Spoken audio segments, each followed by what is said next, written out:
Good morning everyone. दोस्तों आज है मार्च 22 2023 और हम लोग करने वाले हैं द हिंदू न्यूज़पेपर के एनालिसिस। मेरा नाम है सितेंद्र चौधरी और आज फिर से हम लोग बहुत सारे टॉपिक्स यहाँ पे करने वाले हैं। कौन कौन से टॉपिक रहेंगे ब्रीफली देख लेते हैं एक बार।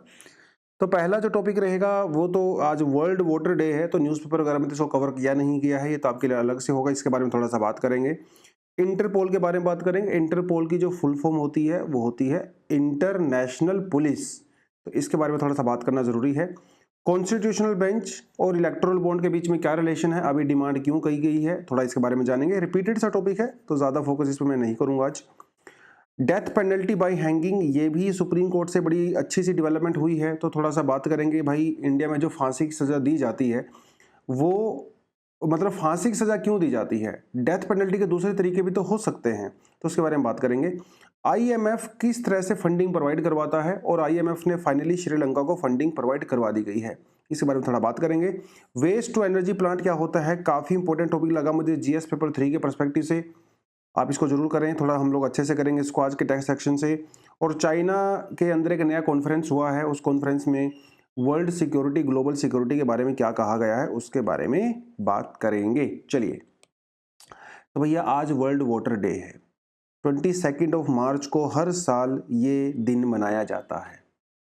ये दिन मनाने की शुरुआत कब हुई थी? एक्चुअली इसकी शुरुआत थोड़ी हो चुकी थी 1992 में, जब हम लोगों ने रियो समिट किया था, जिसे अर्थ समिट भी कहते हैं। तब हम लोगों ने बातचीत किया था, ठीक है। उसके अगले साल 1993 से हम लोगों ने प्रॉपर तरीके से वर्ल्ड वोटर डे मनाना शुरू कर दिया।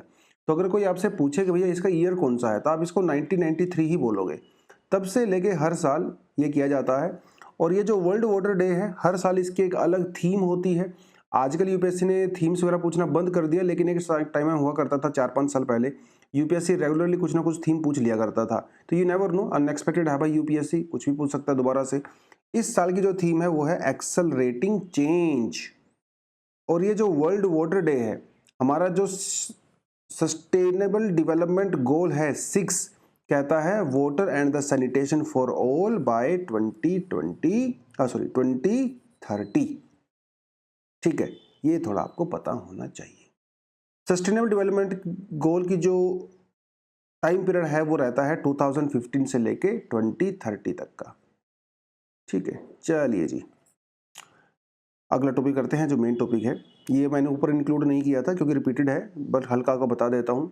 Y couples want recognition for the same sex marriage, ये टॉपिक हम लोग पहले कर चुके हैं कि कुछ कपल्स हैं जिन्होंने सुप्रीम कोर्ट के अंदर पीआईएल फाइल किया हुआ है, वो सेम सेक्स मैरिज की डिमांड कर रहे हैं। वो चाहते हैं कि हमारा जो स्पेशल मैरिज एक्ट है 1954, इसके अंदर चेंजेस किए जाएं। ये हम लोग पहले कर चुके हैं, लेकिन वो ऐसा कर क्यों रहे हैं? कर तो रहे हैं ऑफ कोर्स, लेकिन कर क्यों रहे हैं?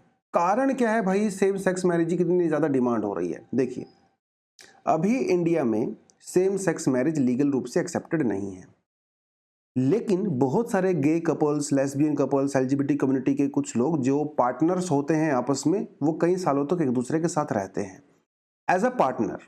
लेकिन हस्बैंड वाइफ तो नहीं कह सकते क्योंकि वो तो सेम सेक्स मैरिज है और इंडिया में रिकॉग्नाइज भी नहीं है वो marriage, but they are living together. 2017 में 2018 में कोर्ट ने 2017 में कोर्ट ने जो मेल और फीमेल के अलावा थर्ड सेक्स को भी रिकॉग्नाइज कर लिया था, और 2008 में 18 में होमोसेक्सुअलिटी को डीक्रिमिनलाइज कर दिया गया था सुप्रीम कोर्ट के द्वारा। तो बहुत सारे कपल्स इंडिया में एक साथ रहते हैं। इन कपल्स का ये कहना है कि हम लोग एक साथ रहते ज़रूर हैं, लेकिन हमें किसी तरह की कोई भी सिक्योरिटी नहीं है, ना ही हमें कोई फाइनेंशियल सिक्योरिटी है, ना ही हमें कोई सोशल सिक्योरिटी है।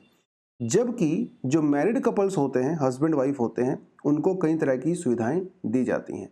जैसे आप इंश्योरेंस लेते हो, इंश्योरेंस कंपनी वाले नॉमिनेशन में हमेशा आपके हस्बैंड का या आपकी वाइफ का वो नाम मांगते हैं। लेकिन अगर आपके पास आपका हस्बैंड या वाइफ नहीं है जो कि लीगली रिकॉग्नाइज है, आप अपने जो सेम सेक्स मैरिज जो सेम सेक्स कपल है, आप उसकी आईडी वहाँ पे नहीं दे सकते, तो आपको इंश्योरेंस नहीं मिलेगा। ऑब्वियस सी बात है, क्योंकि सैंक्शंस लगाए हुए हैं। और भी बहुत सारी दिक्कतें होती हैं, जैसे अगर आपको कोई घर खरीदना है हस्बैंड वाइफ अगर आप हो तो आप घर से खरीद सकते हो एक दूसरे, लेकिन उस केस में आप नहीं खरीद सकते।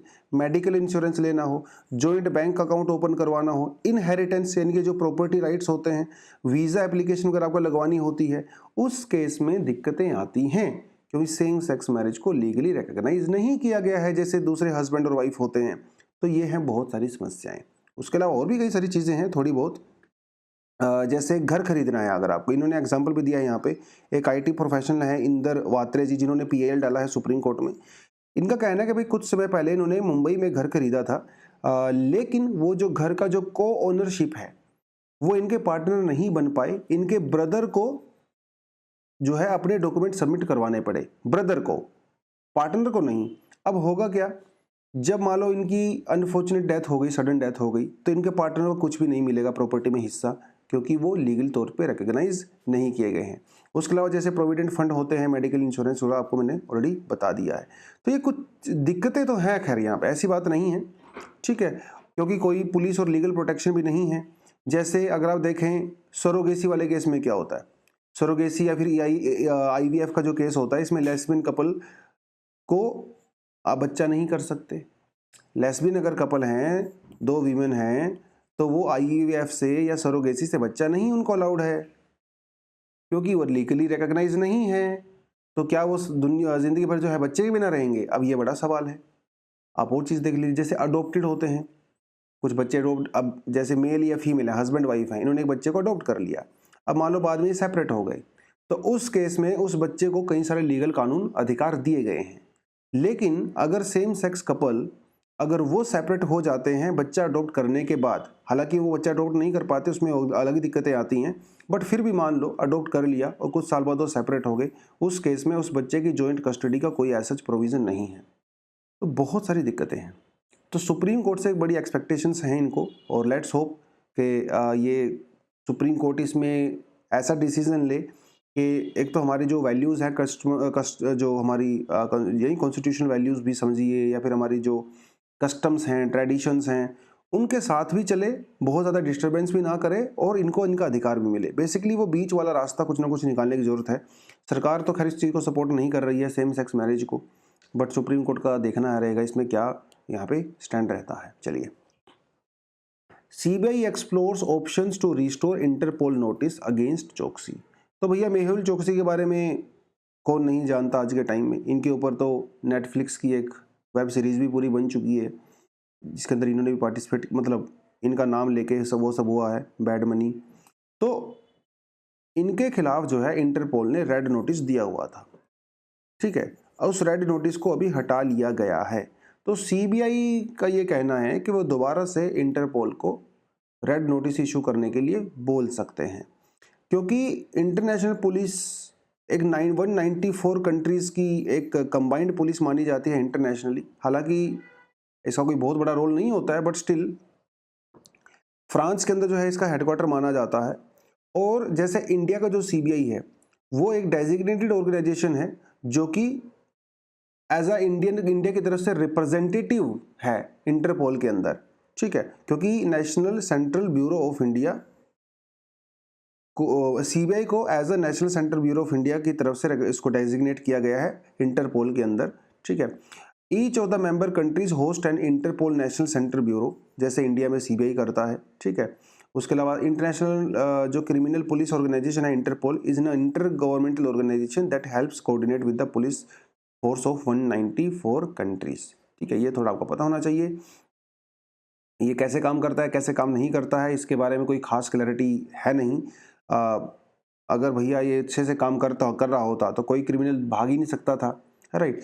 तो इंटरपोल के नोटिस के होते हुए भी ये जो क्रिमिनल्स होते हैं वो कंट्रीज़ के अंदर जाके आराम से रह सकते हैं, क्योंकि उन कंट्रीज़ की जो पुलिस है वो कोऑर्डिनेट नहीं करती है पुलिस के साथ, ठीक है। तो पुरानी फिल्मों में आपने बहुत सुना होगा, मोस्टली 90% फिल्मों में अमरीश पुरी के खिलाफ इंटरपोल के नोटिस निकलते ही रहते थे। तो वो सब करके है, अलग अलग तरह के नोटिस होते हैं। रेड नोटिस, या रेड नोटिस होता है वांटेड पर्सन वाले केस में, yellow notice missing person, blue notice additional information, black notice unidentified bodies वगैरह जो रहती हैं, green notice warning and intelligence, orange notice imminent threat, purple notice, modus operandi and international UN security council special notice होता है। तो ये ऐसे लोगों को दिया जाता है जो कि जिनके ऊपर यूनाइटेड नेशन के सैंक्शंस लगे हुए हैं, टेररिस्ट ऑर्गेनाइजेशंस वगैरह या उनके जो लीडर्स होते हैं उनके खिलाफ होता है। ये थोड़ा सा आपको आइडिया होना चाहिए, बस इससे ज़्यादा कुछ खास जरूरत यहाँ पे है नहीं। Supreme court to examine if poll bond pleas need to be refer to the constitutional bench. देखिए कई साल हो गए हैं, बेसिकली 8 साल हो गए हैं, कई साल क्या 8 साल हो गए हैं। 8 साल पहले सुप्रीम कोर्ट में एक पीआईएल डाली गई थी जब इलेक्टोरल बॉन्ड को इंट्रोड्यूस किया गया था, और ये कहा गया था उस पीआईएल में कि ये जो इलेक्टोरल बॉन्ड की स्कीम आई है this is against our constitution, क्योंकि इलेक्टोरल बॉन्ड की वजह से जो इलेक्शंस होते हैं वो फेयर नहीं होते हैं।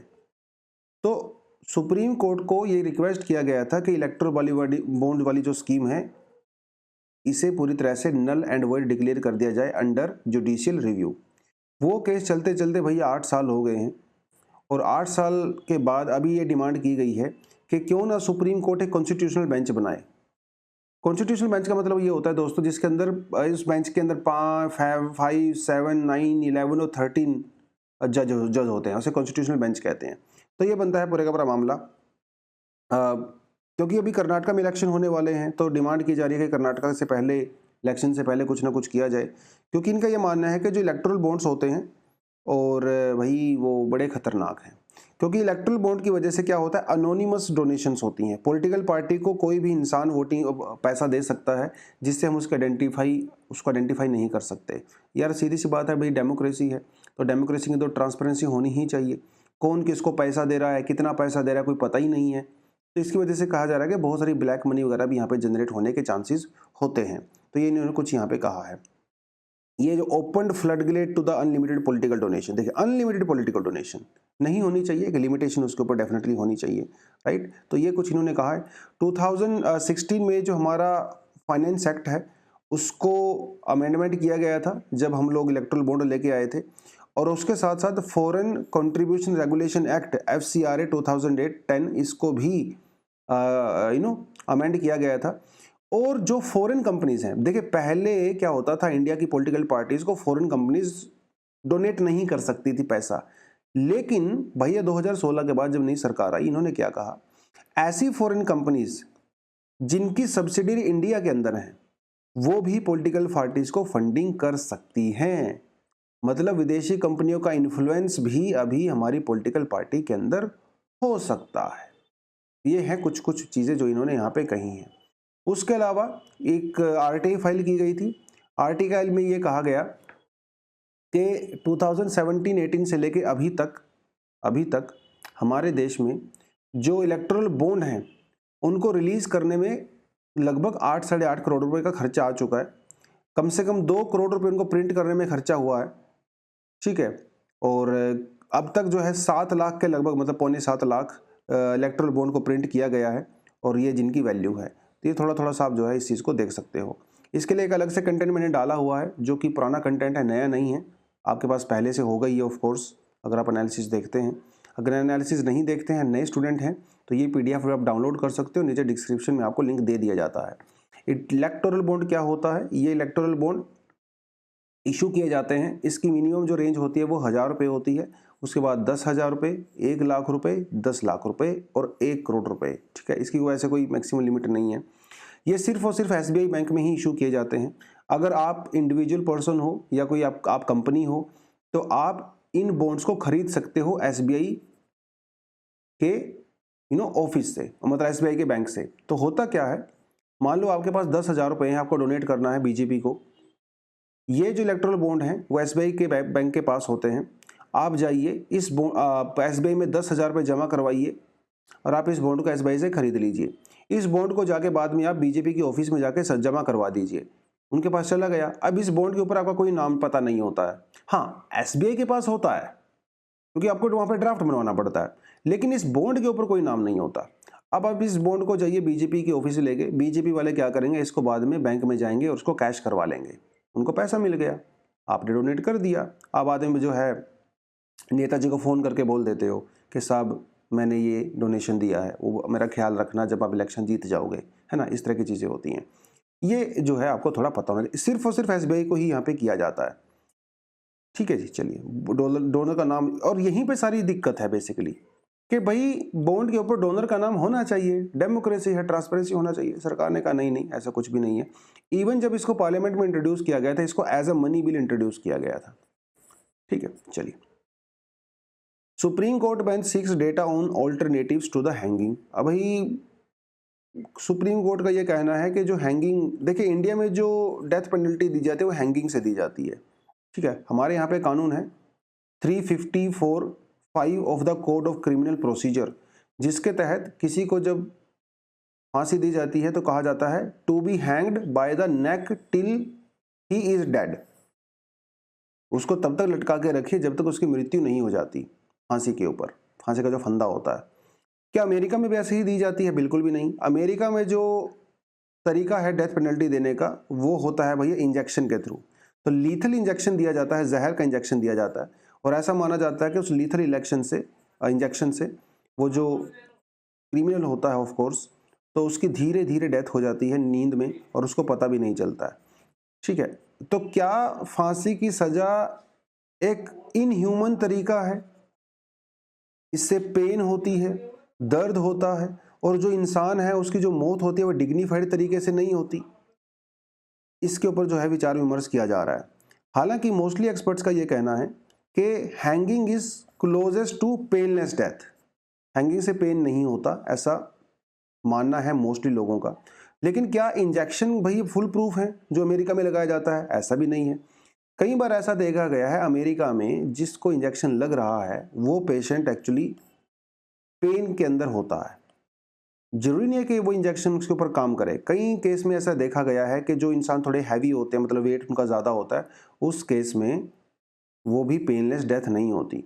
तो क्या इसका कोई ऑल्टरनेटिव तरीका हो सकता है? एक तरीका होता है भैया शूट करना, आप गोली मार दीजिए। ठीक है, उस केस में भी बड़ी दिक्कत है। इसे फायरिंग स्क्वाड बोला जाता है, कई देशों में ये भी यूज किया जाता है।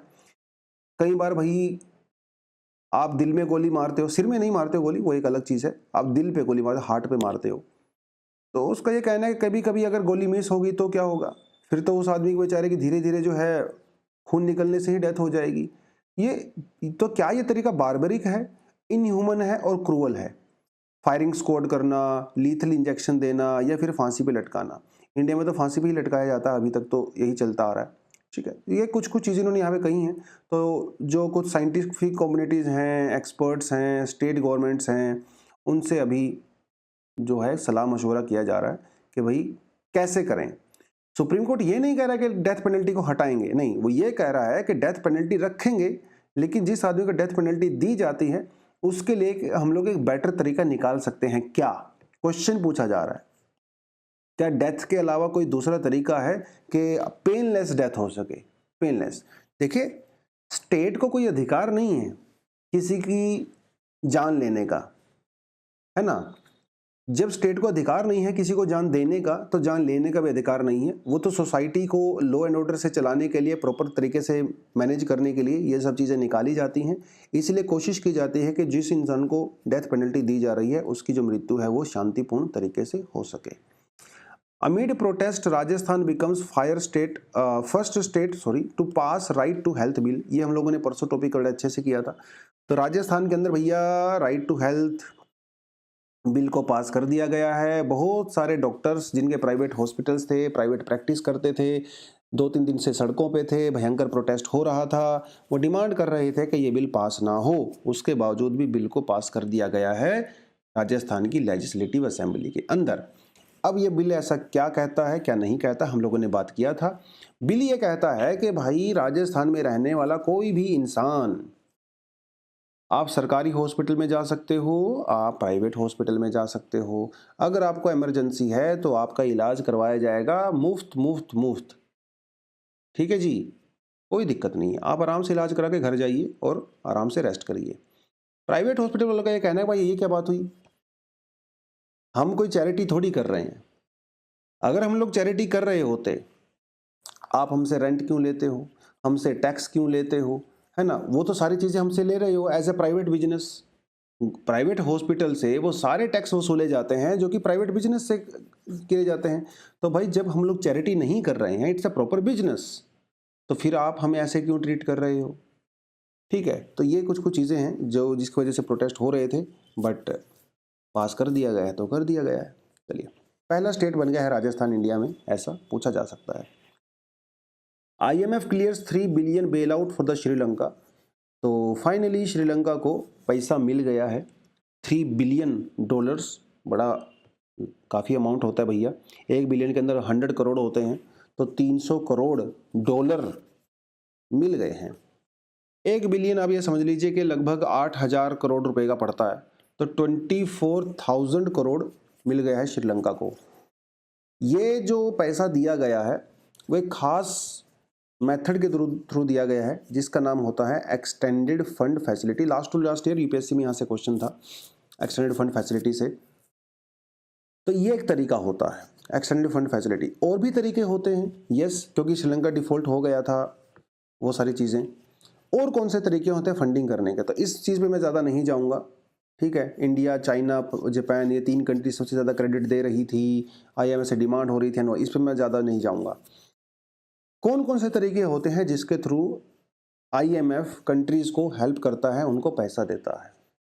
यहाँ से ऑलरेडी यूपीएससी में क्वेश्चन आ चुका है एक्सटेंडेड फंड फैसिलिटी। एक्सटेंडेड का मतलब ये होता है दोस्तों लॉन्ग टर्म, तो ये आपने ध्यान रखना है। एक्सटेंडेड मतलब लॉन्ग टर्म, 30-40 साल के लिए जो है ये लोन दिया जाता है।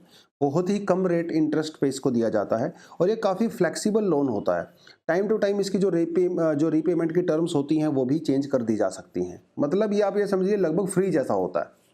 आप इसको लीजिए, 30-40 साल, 20 साल आराम से रेस्ट करिए, बाद में इसको दे सकते हो। ये होता है तरीका। एक तरीका होता है स्टैंड बाय अरेंजमेंट। ये सबसे ज़्यादा कॉमन तरीका है IMF के द्वारा पैसा दिए जाने का। तो ये स्टूडेंट आपसे पूछ सकता है which of the most common method for IMF funding, तो वो होता है स्टैंड बाय अरेंजमेंट। इसके अंदर क्या होता है, किसी भी कंट्री की इकोनॉमिक पॉलिसीज़ को सपोर्ट किया जाता है जब बैलेंस ऑफ पेमेंट क्राइसिस होता है। जैसे इंडिया का 1991 में बैलेंस ऑफ पेमेंट क्राइसिस हुआ था, तो हमें इस तरह की सुविधाएं वहाँ पे दी गई थी। ठीक है, चलिए, ये जो सुविधाएं दी जाती हैं बैलेंस ऑफ पेमेंट वाली, जो ये स्टैंड बाई वाली हैं, ये किसी पहले कंडीशंस में दी जाती हैं। पहले आप कंडीशन को फुलफिल करते हो। कंडीशन तो आपको यहाँ पे भी फुलफिल करनी पड़ती हैं एक्सटेंडेड फंड फैसिलिटी में, बट ये थोड़ा सा फ्लेक्सिबल होता है, लॉन्ग टर्म होता है, थोड़ा सा आसान होता है। एक होता है रैपिड फाइनेंस इंस्ट्रूमेंट, RFI। ये दिया जाता है जब अचानक से पैसे की जरूरत पड़ जाती है, जैसे नेचुरल डिजास्टर कोई हो गया या कोई वॉर हो गया, लड़ाई झगड़ा हो गया किसी के साथ, उस केस में क्विक डिस्पर्सल होता है, urgent balance of payment crisis होता है, तो ये सब दिया जाता है। फ्लेक्सिबल क्रेडिट लाइन का मतलब क्या होता है, ये प्रिकॉशनरी मेजर्स होते हैं। मतलब किसी देश में बैलेंस ऑफ पेमेंट की हालत खराब होने वाली होती है, उससे पहले ही उसको फैसिलिटी दे दी जाती है। जैसे हम बात करें 1991 में हमारी हालत बहुत ख़राब हो गई थी। अगर हमें ये बेनिफिट 1989 में ही मिल जाता या 88 में ही मिल जाता, तो वो होता फ्लेक्सिबल क्रेडिट लाइन। अरे आप वेट क्यों कर रहे हो कि भैया हाथ में कटोरा आए, उससे पहले आप हेल्प कर दो। वो सब यहाँ पे चीज़ें की जाती हैं। Catastrophic containment and the relief trust, ये बहुत ही सीवियर नेचुरल डिजास्टर वाले केसेस में दिया जाता है, या फिर कोई पेंडेमिक वगैरह हो जाता है, हेल्थ इमरजेंसीज वगैरह हो जाती हैं, ये उनको दिया जाता है। बहुत ही ज़्यादा लो इनकम कंट्रीज होती हैं, मतलब poorest country in the world, उनको दिया जाता है। ये तरीका आपको पता होना चाहिए। 5 तरीके होते हैं। यहाँ से मेंस में भी क्वेश्चन आ सकता है, यहाँ से प्रीलिम्स में भी क्वेश्चन आ सकता है। इकोनॉमी के 2 क्वेश्चन जो पूछे गए थे लास्ट ईयर, ये दोनों क्वेश्चन 2022 के हैं, इकोनॉमी वाले सेक्शन से पूछे गए थे। नीर और रीर, इनके बीच में पूछा गया था। ठीक है, कि भाई ये क्या है क्या नहीं है। क्वेश्चन आपके सामने है, पढ़ना आपने है, आंसर आपने कमेंट सेक्शन में इसका कर देना है। दूसरा क्वेश्चन जो है RBI से रिलेटेड है और इन्फ्लेशन से रिलेटेड है। 50 बार हम इस टॉपिक को कर चुके हैं। इसका आंसर तो आप आराम से DNA से ही दे सकते हो, मतलब डेली न्यूज़पेपर एनालिसिस से ही दे सकते हो। आपको किसी खास कंटेंट पढ़ने की रिक्वायरमेंट नहीं है। नीचे कमेंट सेक्शन में जाएं, आंसर ज़रूर करें। चलिए, अब बढ़ते हैं भैया आज के टेक्स्ट सेक्शन पे। कहता है understanding waste to energy plants. Basic theme ये है कि जो हमारे जो लैंडफिल्स होती हैं, जो डंप साइट्स होती हैं, जहाँ पे किसी सिटी का जो कचरा होता है, सॉलिड वेस्ट होता है, उसको डंप किया जाता है, क्या वहाँ से हम लोग एनर्जी पैदा कर सकते हैं क्या? बेसिकली ये क्या करने की कोशिश कर रहे हैं, एक तीर से कई सारे निशाने साधने की कोशिश कर रहे हैं। इनका यह कहना है कि वहाँ पे जो सॉलिड वेस्ट पड़ा हुआ है, पहली बात तो ये कि हम उसको ठिकाने लगाएंगे, और ठिकाने सिर्फ ऐसे नहीं लगाएंगे बल्कि उससे बिजली भी पैदा करेंगे। सिर्फ बिजली ही पैदा नहीं करेंगे, फर्टिलाइजर भी पैदा करेंगे, ये कहना है। और इसे कहा गया है waste to energy plants. Kerala के जो काजीखोड़े में अभी ये स्कीम जो है वो लेके आए हैं। इसमें क्या होगा क्या नहीं होगा वो इस आर्टिकल के अंदर बताया गया है। इनका यह कहना है कि काजीखोड़े में जो डंप साइट है बहुत बड़ी, हम उसको आने वाले 2 साल में ठिकाने लगाएंगे। इतना ही नहीं बल्कि 6 मेगावाट की बिजली भी पैदा करेंगे। इस समय देश में 100 के लगभग वेस्ट टू एनर्जी प्रोजेक्ट चल रहे हैं, जिनमें से मोस्टली तो बंद पड़े हुए हैं, लेकिन कुछ कुछ ऑपरेशनल हैं। लेकिन जो ऑपरेशनल है भैया वो भी बेनिफिट नहीं दे रहे हैं। ये सब डिस्कशन इन्होंने यहाँ पे किया गया है। तो पहले इन्होंने ये बताया है कि भैया what do waste to energy projects do, क्या करते हैं ये। देखिए, हमारा जो वेस्ट होता है उस वेस्ट के अंदर कई तरह का कचरा होता है। एक कचरा होता है आपका जो बायोडिग्रेडेबल होता है, ठीक है, जैसे आपका कुछ फ्रूट्स हो गए, सब्जियां हो गई, कुछ प्लांट्स, पत्ते वत्ते, वो सब रहता है बायोडिग्रेडेबल, जो आराम से बैक्टीरिया के द्वारा डिसइंटीग्रेट किया जा सकता है। एक होता है जो कि नॉन बायोडिग्रेडेबल होता है, जो कि ड्राई वेस्ट मटेरियल होता है, ठीक है। अब देखिए क्या इन्होंने कहा है। इनका यह कहना है कि जो हमारा टोटल वेस्ट निकलता है इंडिया में, उसके अंदर 55 to 60% बायोडिग्रेडेबल ऑर्गेनिक वेस्ट होता है, जो कि डिसइंटीग्रेट हो सकता है, ठीक है। इसको आप आराम से ऑर्गेनिक कंपोस्ट खाद में, फर्टिलाइजर में कन्वर्ट कर सकते हो। 25 से लेके 30% जो इंडिया में वेस्ट होता है भैया वो होता है नॉन बायोडिग्रेडेबल ड्राई वेस्ट, जिसको बैक्टीरिया के द्वारा डिसइंटीग्रेट नहीं किया जा सकता। इसमें से जो नॉन बायोडिग्रेडेबल होता है 15% कौन सा होता है, जिसके अंदर सिल्ट, स्टोन्स, वो सब रहता है। नॉन बायोडिग्रेडेबल में से सिर्फ 2 से 3% ऐसा होता है जिसके अंदर हार्ड प्लास्टिक होती है, मेटल्स होते हैं और ई वेस्ट होता है, जो रिसाइक्लेबल होता है। मतलब कहने का ये है, बाकी जो बचा कुचा कचरा है उसके अंदर लो ग्रेड प्लास्टिक, वही रैग्स वगैरह, गंदगी, ठीक है, कपड़े वपड़े, वो सब रहता है। सबसे ज़्यादा दिक्कत इसकी होती है, जो ये कपड़े वपड़े फालतू की जो बेकार प्लास्टिक और वो सब रहता है। अब इसको हमें एनर्जी में कन्वर्ट करना है, ठीक है। देखिए, जो बायोडिग्रेडेबल है उसको नहीं करना है, जो नॉन बायोडिग्रेडेबल है और रिसाइकल कर सकते हैं उसको करना है। कैसे करेंगे? प्रोजेक्ट क्या कहता है? काजीखोड़े की स्पेशल केस स्टडी है ये। काजीखोड़े में की पॉपुलेशन जो है वो है 6.3 लाख। यहाँ पे हर दिन 300 टन कचरा निकलता है, जिसमें से 205 टन वो बायोडिग्रेडेबल होता है और 95 टन वो नॉन बायोडिग्रेडेबल होता है, ठीक है जी। इनका यह कहना है कि काजीखोड़े में जो बायोडिग्रेडेबल होता है उससे कंपोस्ट खाद बनाया जाता है, लेकिन जो नॉन बायोडिग्रेडेबल है वो ऐसे का फालतू में पड़ा रहता है। इसी से हम लोगों ने बिजली पैदा करनी है। लेकिन देश भर में इतने सारे प्रोजेक्ट चल रहे हैं, मोस्टली फ्लॉप हो गए। क्या कारण है, फ्लॉप क्यों होते हैं? इसके बहुत सारे कारण हैं। सबसे बड़ा कारण ये है कि भाई इनकी जो कैलोरिक वैल्यू होती है वो बहुत कम होती है सॉलिड वेस्ट की इंडिया में। जो हमारा कोयला होता है, कोल, उसकी जो वैल्यू होती है वो होती है 8000 किलो कैलोरी पर किलोग्राम। 1 किलोग्राम कोल से आपको इतना एनर्जी मिलता है, जबकि जो हमारा वेस्ट मटेरियल होता है उसमें आपको मिलता है सिर्फ और सिर्फ 1500 किलो कैलोरी पर किलोग्राम। मतलब एनर्जी बहुत कम है इसके अंदर। इसको बनाने में खर्चा ज़्यादा आ जाता है, बिजली कम पैदा होती है। पहली समस्या तो ये है। दूसरी समस्या है सेग्रीगेशन वाली। हमारे यहाँ पे जो ड्राई वेस्ट होता है और जो दूसरा वेस्ट होता है उसको सेपरेट किया ही नहीं जाता। जहाँ सोर्स होता है, मतलब जो हमारे घर होते हैं, मकान होता है, बिल्डिंग्स होती हैं, वहीं पे सेग्रीगेशन किया जाना चाहिए। अब ये मिक्स मसाला होके जाता है डंप साइट में, अब वहाँ पे इसको अलग से सेग्रीगेट करना पड़ता है, जो एक अलग तरह की समस्या है। ये बड़ी प्रॉब्लम है।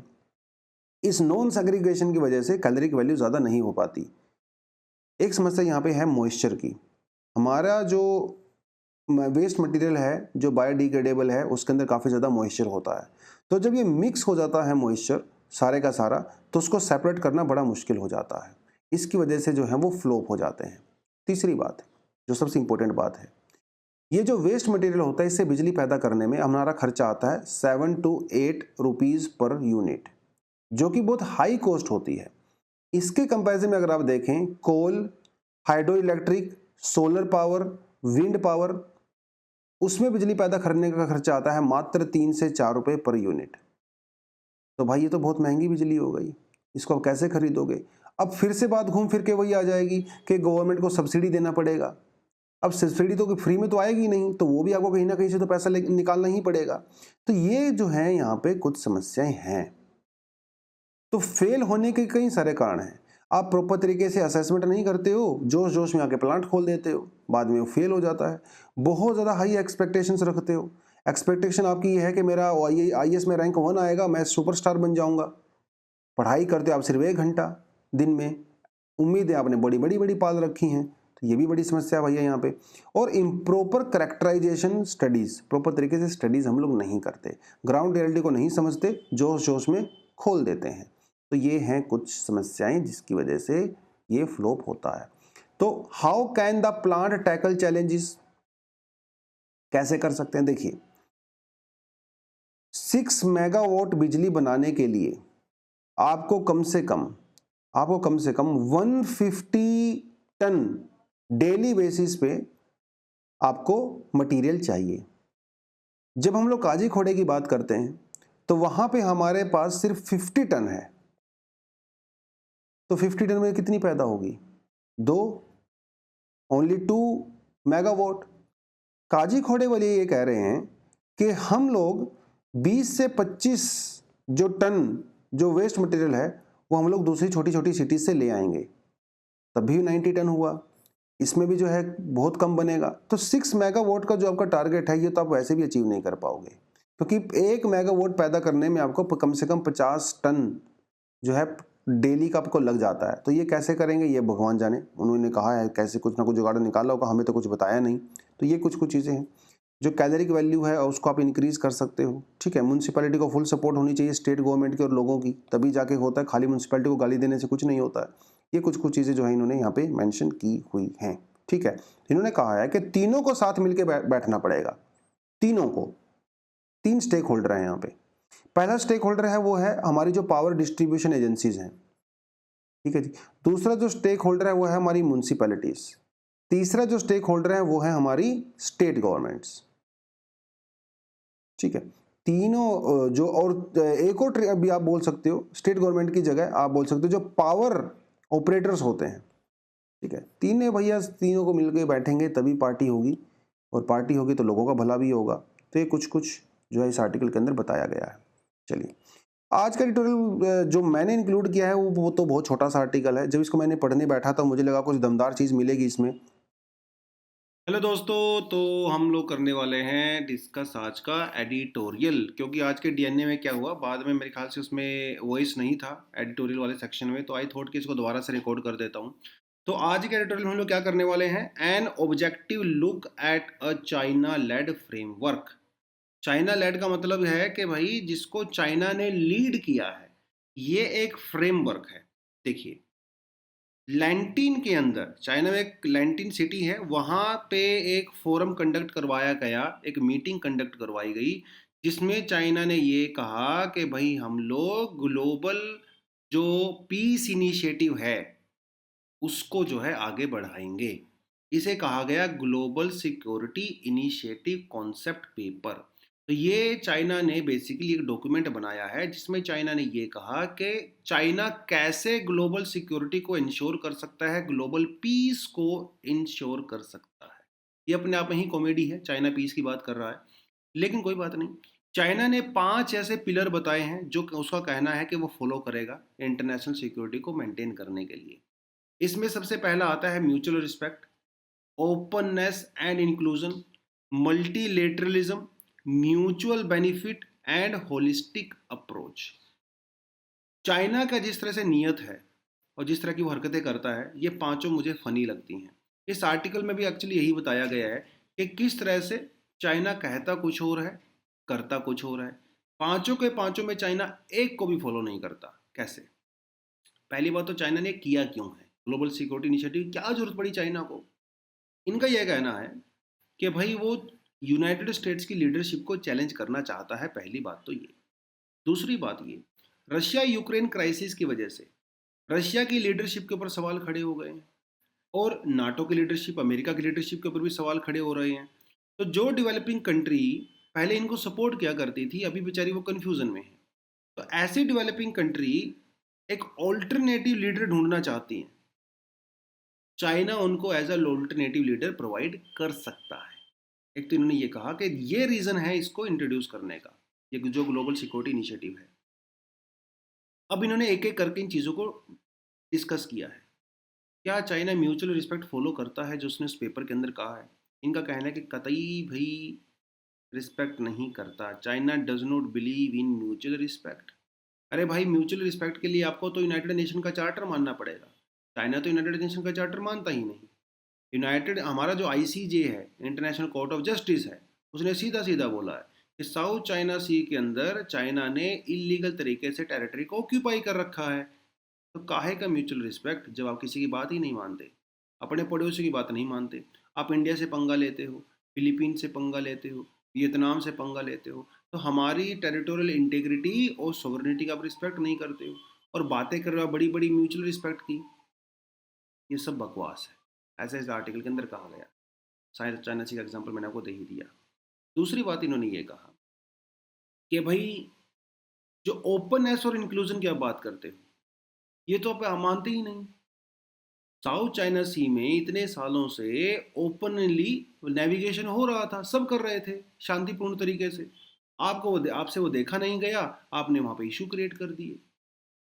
आप वहां पे फिलीपींस को इंक्लूड नहीं करते, वियतनाम को इंक्लूड नहीं करते, दूसरी टेरिटरीज को इंक्लूड नहीं करते। तो ना तो आप इंक्लूजन में बिलीव करते हो और ना ही आप ओपननेस में बिलीव करते हो। आप दुश्मन हो दोनों चीज़ों।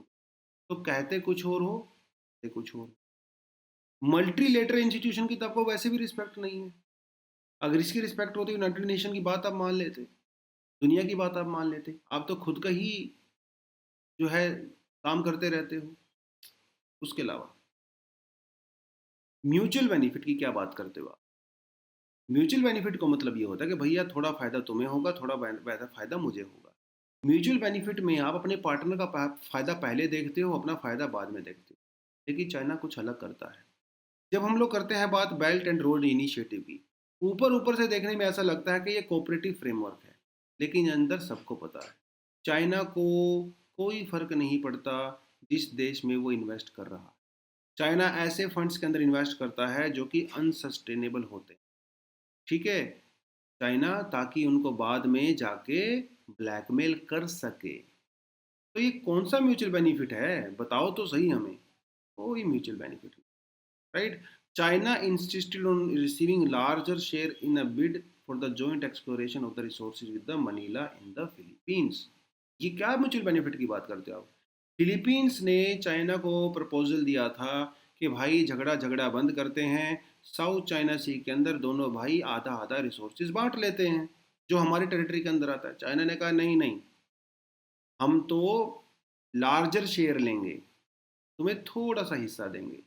तो कहाँ है म्यूचुअल बेनिफिट? ये सब बकवास है। उसके अलावा चाइना उभरती हुई पावर, वर्ल्ड पावर्स के बीच में आपस में इश्यूज क्रिएट करता रहता है।